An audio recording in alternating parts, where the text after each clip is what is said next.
Good afternoon students. आज के अपने रिवीजन टॉपिक में हम बात करेंगे मेजर ऑफ डिस्पर्सन के बारे में। अपकिरण के माप। बच्चों, अब से पहले हमने बात की थी सेंट्रल टेंडेंसी यानी कि केंद्रीय प्रवृत्ति के माप के बारे में। केंद्रीय प्रवृत्ति में औसत या एवरेज जो है वो एक ऐसा मूल्य है, ऐसा माप है जो हम व्यवहार में सबसे ज़्यादा प्रयोग में लाते हैं। लेकिन क्या वह हर जगह हर स्थान पे उपयोग में लाने लायक होता है? दूसरा, क्या वह सबसे उपयुक्त है? क्या उसके द्वारा किसी प्रकार की गलतियां नहीं होती हैं? ऐसे कई सारे क्वेश्चन हमारे जहन में आते हैं और उन सब का आंसर ये आता है कि माध्य, औसत या एवरेज अपने आप में ही एक असत्य होता है। वह सभी आंकड़ों का रिप्रेजेंटेशन करता है, लेकिन कुछ चरम मूल्यों से प्रभावित हो जाता है। इसके अलावा कुछ विचित्र प्रकार के निष्कर्ष भी निकाल के हमें प्रोवाइड करवाता है।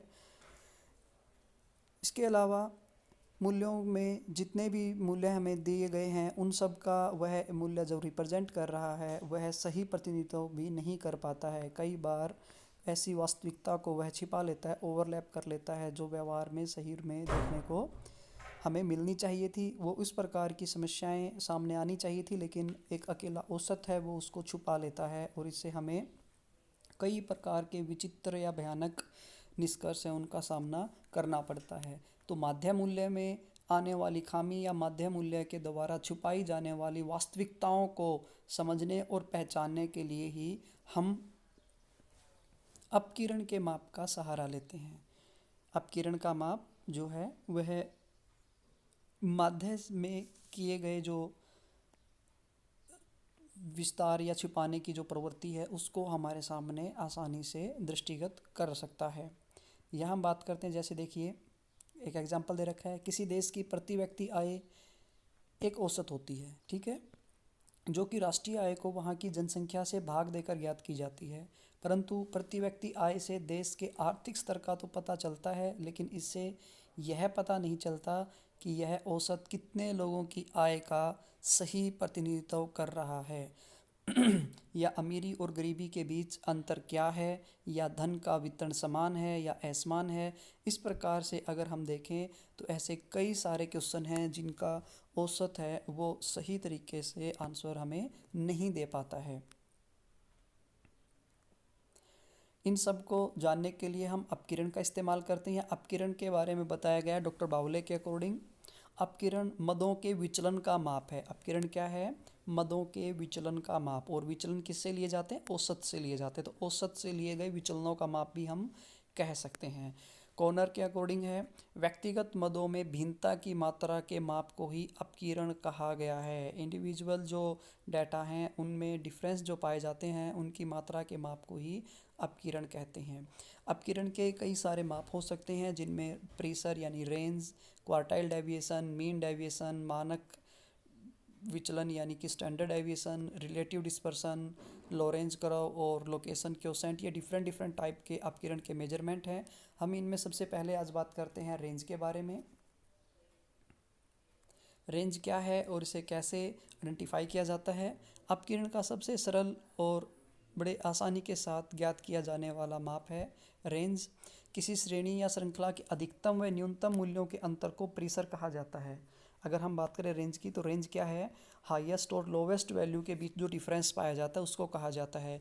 इसका इस्तेमाल हम व्यवहार में आमतौर पर लगभग हर एक स्थान पर करते हैं। जैसे बात करते हैं मार्केट में जाते हैं तो इसका इस्तेमाल होता है। दुकानदार से सामान खरीदते टाइम हम रेंज की बात करते हैं, दुकानदार हमसे रेंज की बात करता है। इसी प्रकार से और डिफरेंट डिफरेंट जो एरिया हैं हमारे डेली रूटीन के, उनमें हम इससे रिलेटेड जो एग्जांपल हैं वो देख सकते हैं। तो एक रेंज है वो हमें बहुत कुछ बता सकती है। जैसे किसी कक्षा में बच्चों के लिए गए जो मार्क्स हैं उनकी रेंज, मिनिमम और मैक्सिमम का डिफरेंस निकाल के हम कह सकते हैं कि बच्चों ने मिनिमम कितने मार्क्स लिए और मैक्सिमम कितने मार्क्स लिए हैं।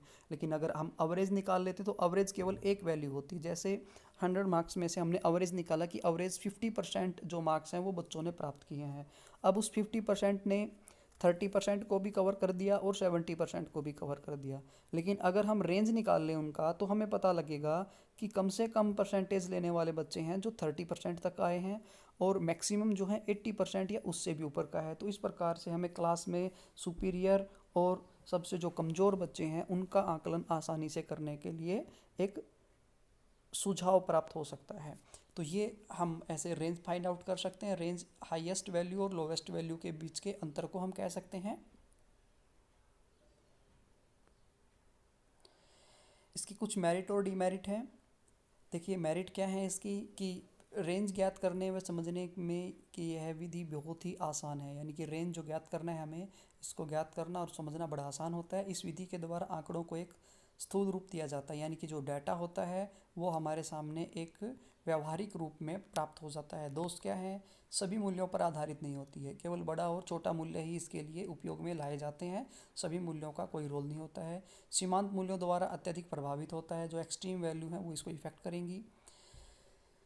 निदर्शन के परिवर्तनों से भी प्रभावित होता है, यानी कि सैम्पलिंग के जो मूल्य होते हैं उनसे भी इफेक्ट होता है। खुले सिरे वाली श्रेणियों में प्रेशर की गणना नहीं की जा सकती। ओपन एंड जो क्लास होती है जिनमें मिनिमम और मैक्सिमम वैल्यू नहीं दी होती हैं, वहाँ पर इसकी कैलकुलेशन नहीं हो सकती हैं। अतः हम यह कह सकते हैं कि यह संतोषजनक माप नहीं है। इसका प्रयोग करने में हमें कई सारी सावधानियाँ बरतनी होंगी।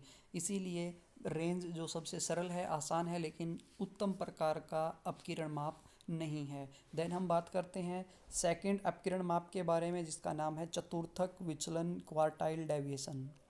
इससे पहले एक टॉपिक में हमने बच्चों क्वार्टाइल के बारे में बात की थी, डेसाइल के बारे में बात की थी, जो कि पार्टिशनल वैल्यू के नाम से जाने गए थे, विभाजक मूल्य। यह वही विभाजक मूल्य है चतुर्थक। इसका हम आज विचलन निकालना सीखेंगे। डेविएशन की क्वार्टाइल डेविएशन कैसे निकाला जाता है और कोफिशिएंट ऑफ क्वार्टाइल कैसे निकाला जाता है। देखिए हमें क्वार्टाइल निकालना था। सबसे पहले हमने क्वार्टाइल निकालना सीखा था Q1, Q2 और Q3, जिनमें Q2 जो होता है वो मीडियन के इक्वल होता है। तो हम आइडेंटिफाई केवल Q1 और Q2 करते हैं। बच्चों जैसे ही हम Q1 और Q2 की वैल्यू को आइडेंटिफाई कर लेते हैं तो हमें सिर्फ लिखना होता है Q1 माइनस Q3। तो इस प्रकार से Q1 माइनस Q3, इस विधि के द्वारा हम क्वार्टाइल डेविएशन प्राप्त करेंगे। देखिए हम आगे देखते हैं। ये जो मेथड दिए गए हैं ये यहाँ तक कि ये हम पहले पढ़ चुके हैं। ये हमें बता रहा है कि जो क्वार्टाइल्स हैं वो कैसे निकाले जाते हैं। जैसे यहाँ देखिए n+1 अपॉन फोर्थ आइटम, और जब Q3 ज्ञात करना होता है तो इसको हम 3n+1 अपॉन फोर्थ आइटम कर देते हैं। इस प्रकार से हमें Q1 और Q3 की वैल्यू हैं वो फाइंड आउट होती हैं। हम बात करते हैं यहाँ पर, देखिए चतुर्थक विचलन कैसे ज्ञात किया जाएगा।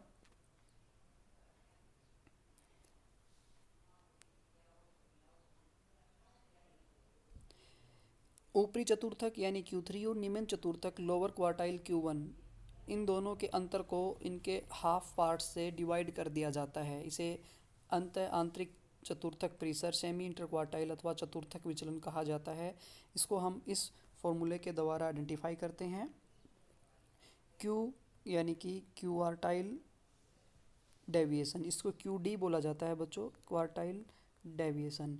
क्वार्टाइल डेविएशन इक्वल है Q3 माइनस Q1 अपॉन 2। जब Q3 और Q1 की वैल्यू हमें प्राप्त हो जाए, उसको 2 से डिवाइड कर देने से ही हम इसके मूल्य को आइडेंटिफाई कर सकते हैं। देखिए इसको इंडिविजुअल सीरीज़ में केवल डाटा दे रखा है और डाटा को हम घटते बढ़ते क्रम में सेट करते हैं। तत्पश्चात हम क्या करते हैं, दोनों के Q1 और Q3 आइडेंटिफाई कर लेते हैं। Q1 20, Q3 है 42 आया है। तो हम इस तरीके से इस क्वेश्चन को सोल्व करेंगे। Q1 Q3 और फॉर्मूले में इसको लिखने के बाद में यह क्वेश्चन हमारा बड़े आसानी से सोल्व हो जाएगा। इसको हम लिख देंगे Q3 माइनस Q1, तो 42 माइनस 20, जो 42 माइनस 20 अपॉन 2। देन इस प्रकार से हमारा ये क्वेश्चन हो जाएगा। हमारी जो वैल्यू आएगी वो 9 आएगी इसमें। तो ये हम इंडिविजुअल सीरीज़ में कर सकते हैं। डिस्क्रीट और कंटिन्यू सीरीज़ में फ्रीक्वेंसी गिवन होती है। देन हमें इसको सोल्व करने के लिए पहले CF निकालने की ज़रूरत पड़ती है, जैसे ये निकाल के यहाँ पे दिखाई गई है। फिर हम मूल्य को पहले CF में काउंट करेंगे। फिर कंटिन्यू सीरीज़ अगर है तो हम उसके लिए इस प्रकार से हम फॉर्मूला यूज करते हैं, L1 plus 3n upon 4 minus CF upon F multiply I, जिससे हमें Q3 की वैल्यू प्राप्त होगी। इसी प्रकार का फॉर्मूला यूज करने से हमें Q1 की वैल्यू प्राप्त होती है। देन Q3 Q1 दोनों की वैल्यू प्राप्त होने के बाद में हमें क्या निकाल लेना है, क्वार्टाइल डेविएशन निकाल लेना है, Q3 माइनस Q1/2। लेकिन बच्चों इसमें एक और वैल्यू पूछी जाती है कई बार क्वेश्चन में, चतुर्थक विचलन गुणांक यानी कि क्वार्टाइल डेविएशन का कोफिशिएंट निकालना, कोफिशिएंट ऑफ क्वार्टाइल डेविएशन।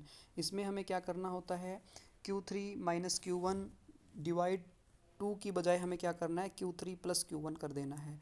यानी वैल्यू हमें वही निकालनी है, Q1 निकालना है, Q3 निकालना है, सिर्फ फॉर्मूले चेंज हैं। पहले फॉर्मूले में हम कर रहे थे इसको Q3 - Q1/2, दूसरे में हमें क्या करना है 2 हट जाएगा और हम बात करेंगे Q3 + Q1 के बारे में। इससे हम कोफिशिएंट ऑफ क्वार्टाइल डेविएशन निकाल सकते हैं। तो इस प्रकार से आज आप रेंज और क्वार्टाइल डेविएशन और क्वार्टाइल कोफिशिएंट के ये क्वेश्चन हैं, इनको सोल्व करोगे। मैंने कल इसकी PDF भेजी थी आप लोगों के पास में, आज इसकी ये वीडियो है, ये सेंड कर रहा हूँ।